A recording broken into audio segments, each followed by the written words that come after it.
শুরু হইল।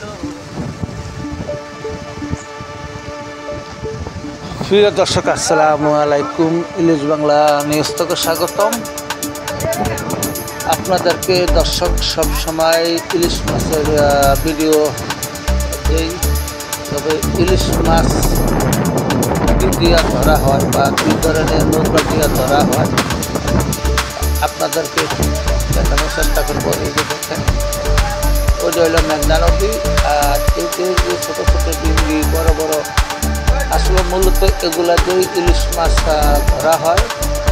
আর এগুলা সংসারী বান্ধা। বর্তমানে মেঘনা নদীতে প্রচুর পরিমাণ গরম, তার জন্য এই নৌকাগুলা বান্ধা। তারপরে এখন দোকানের টাইম, বাড়ার টাইমে আর কি জেলে বাইরা মাছ শিকার করার জন্য চলে যাবে। আশা করি